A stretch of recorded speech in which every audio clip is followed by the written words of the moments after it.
বর্তমান এআই যুগে বাচ্চারা আমাদেরকে রোবট ভেবে বসে। তারা ভাবে মায়েরা প্রত্যেক দিন কিছু না কিছু নতুন তৈরি করবে।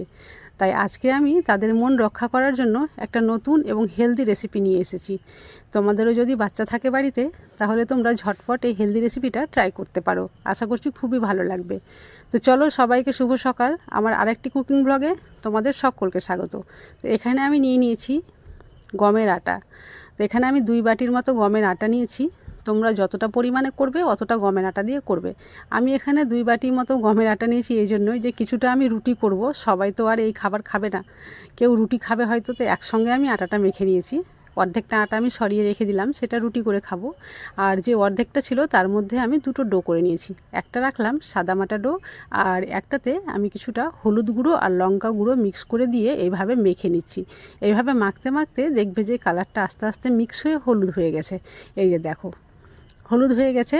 এবার আমি এখান থেকে ছোট ছোট করে রুটি বেলে নেব। রুটিটা একটু পাতলা করেই বেলতে হবে। দেখতেই পাচ্ছ আমি কিভাবে বেলছি আর কি, এইভাবে পাতলা করে বেলে নিলেই হবে। রুটি বেলা হয়ে গেছে। এবার আমি এখান থেকে ছোট ছোট মাপ করে কেটে নেব।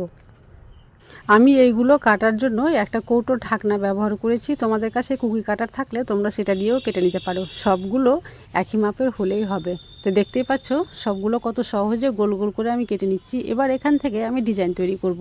এটা খুবই সহজ এবং খুবই একটা স্বাস্থ্যকর খাবার। বাচ্চারা এটা দেখে খুব পছন্দও করবে, ভীষণই পছন্দ করবে। দেখতে তো খুবই ভালো লাগে, খেতেও ভীষণ টেস্টি হবে।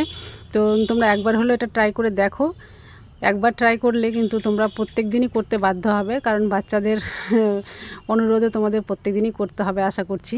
তো দেখো তৈরি করাটা কত সহজ।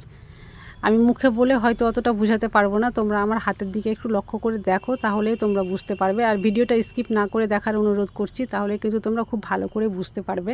তো দেখো আমি খুব সহজে এবং একটু ধীরে ধীরে দেখাচ্ছি যাতে তোমরা বুঝতে পারো ডিজাইনটা খুব সহজেই যাতে তৈরি করে নিতে পারো। দেখো এখানে হলুদগুলো তৈরি করা হয়ে গেছে। এবার যেটা সাদা ছিল আর কি, মানে সাদা মাটা রেখে দিয়েছিলাম যেই লেচিটা আর কি, সেটা এবার আমি আবার রুটি বেলে নিচ্ছি। আর একই রকম পদ্ধতিতে এটা থেকেও আমি সেই কেটে ডিজাইনগুলো তৈরি করে নেব। তো 2 রকম ডিজাইন থাকলে দেখতেও ভালো লাগবে, তার জন্যই করেছি। তোমরা যদি এখানে হলুদ দিতে না চাও তাহলে তোমরা একই কালারের করে নিতে পারো, বা তোমরা আরও 2-3 রকম কালার ইউজ করে এটা করে নিতে পারো। যেমন বিটরুটের কালার, ধনেপাতার কালার, তাহলে আরও ভালো লাগবে দেখতে, কালারফুল হয়ে যাবে পুরো প্লেটটা। এবং খুব সহজেই তারা কিন্তু খুব খুশি খুশি প্লেটটা শেষ করে দেবে। তো দেখো এখানে আমি 2 রকম কালার করেছি আর সবগুলো তৈরি করা হয়ে গেছে। দেখতেই পাচ্ছ কতটা সুন্দর লাগছে দেখতে। অনেকটাই এটা খেতে পাস্তার মতো লাগবে। তো চলো এবার আমি এটা সাইডে সরিয়ে রাখলাম। এটা এবার রান্না করতে হবে। তার জন্য নিয়ে নিয়েছি ভিজানো ছোলার ডাল। ছোলার ডালটা আমি 2 ঘন্টা আগে ভিজিয়ে রেখেছিলাম, জল ঝরিয়ে নিয়েছি। এবার সেটাতে দিলাম কাঁচা লঙ্কা আর রসুন, আর অল্প জল দিয়ে আমি এভাবে পেস্ট তৈরি করে নিয়েছি।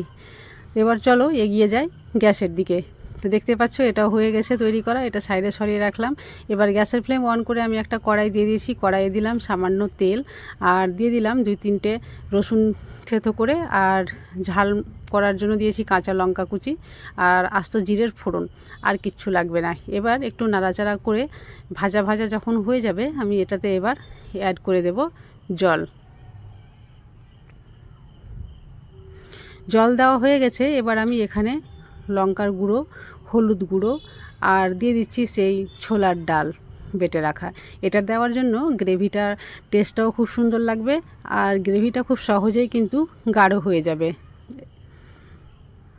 এবার দিলাম স্বাদ মতো লবণ, আর এটা যাতে একটু টক মিষ্টি ভাব থাকে তার জন্য দিয়ে দিলাম টমেটো সস।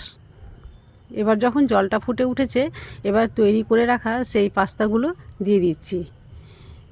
এবার গ্যাসের ফ্লেম মিডিয়াম টু লোয়ে রেখে ফুটিয়ে নিতে হবে। যখন এটা সেদ্ধ হয়ে যাবে তখন ভেবে নিতে হবে যেটা তৈরি করা হয়ে গেছে।